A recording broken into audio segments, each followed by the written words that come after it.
How y'all doing today? I'm doing good. Very windy day here in Canada. So, I thought of a few things that I'd like to talk to you about. Okay? When I was young, my mother always used to say, "Don't believe everything you see on TV." Right? Don't believe everything you see on TV, Teresa. And I was like, okay. And yeah, it is programming. Now people are believing everything they see on TV.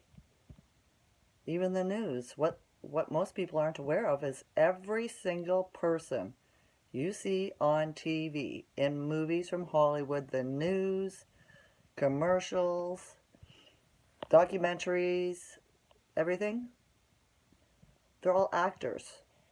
Even the people where you see where they're in wars and stuff, or school shootings, the Indians find a whole bunch of buried dead or buried bones from native children and stuff like that. All actors. Each and every one of them. Okay?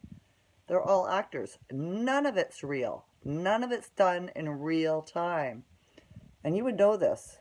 We would know this if we were there and seen with our own eyes, or heard with our ears, right? And felt with our hands. That's how I determine the truth.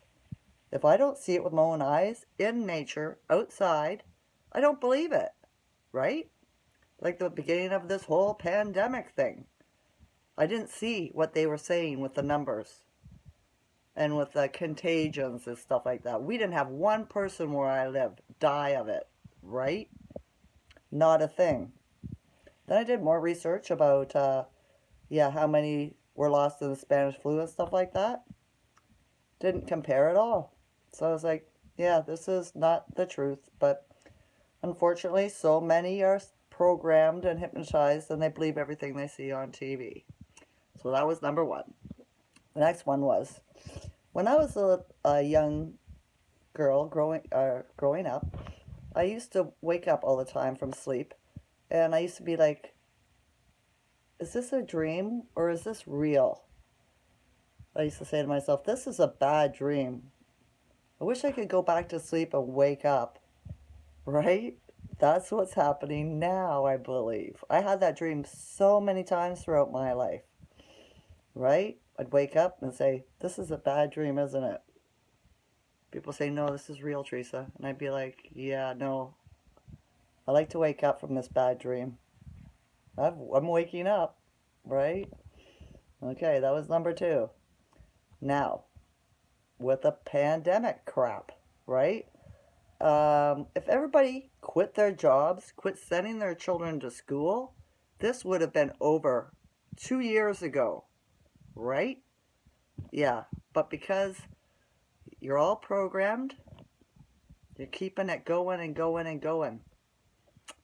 You know, it really sucks. But hey, I'm not you. I guess it's all about money, right? Yeah, or your prestige of the office you hold or the position you hold because you think you're better than other people, maybe, right? Who knows? Yeah, I think that's it. All right. Why is it that men are more scared than women? About what, you might ask? Well, me and my first husband, when we were what, 20 years old, 21, something like that. I married young. Um, we were living in an apartment, and this guy we met, he came to visit us, and he sat down and we started talking to him. And about an hour into the conversation, all of a sudden his face morphed. He turned into something that was very scary looking and ugly. My husband, who was a big guy, right? 200 pounds. Nobody in town would mess with him. I seen him take on 6 guys, and they all ran away. Nobody was willing to fight him. He wasn't tall. He was like 5'7", but yeah, he just got that personality, narcissist, big time. Well, yeah, he got up and ran into the bathroom and hid.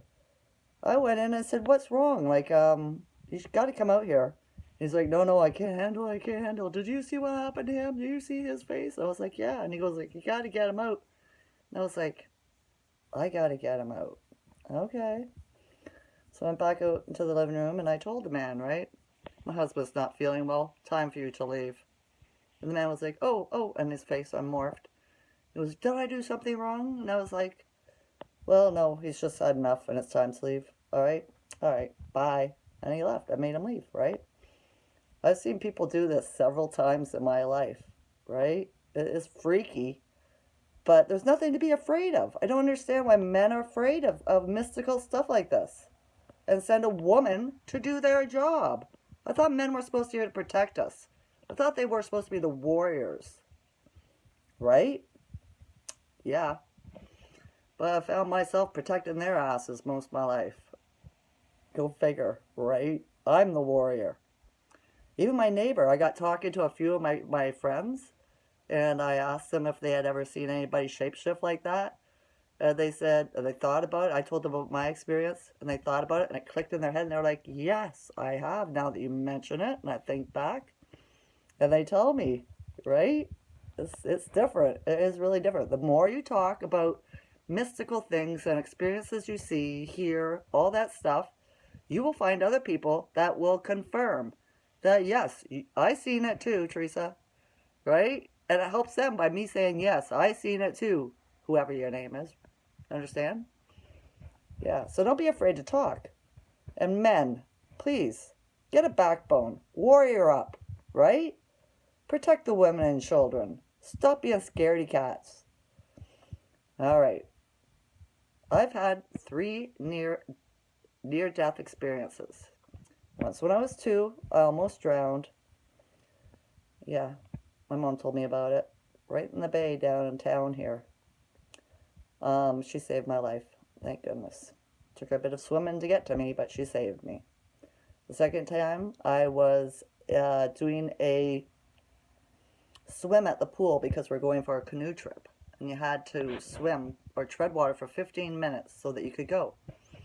I made it to like 10 minutes and I was like, I told the instructor, I'm tired, I can't do it anymore. And he's like, oh, you're almost there, keep it up.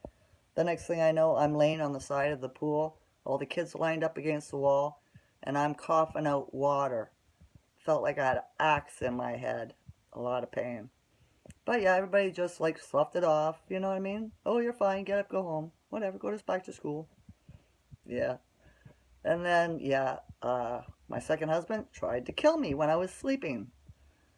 I woke up at 3 o'clock in the morning, found him sitting on top of me with his hands wrapped around my throat, whispering very quietly, die, bitch, die. Right? Know what I mean? I woke up to black out almost again, and I realized if I black out, this is going to be my end. And I had 6 little children. There was no being an end to me.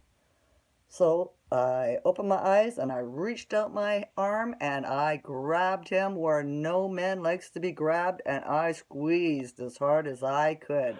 He got up off of me real quick. And then it was like he was a coward again. I went out into the living room, said I'm phoning the police, and he says like, I'm going to sit right here in the chair and wait for them. And he did, right? They took him away, charged him for assault, causing bodily harm.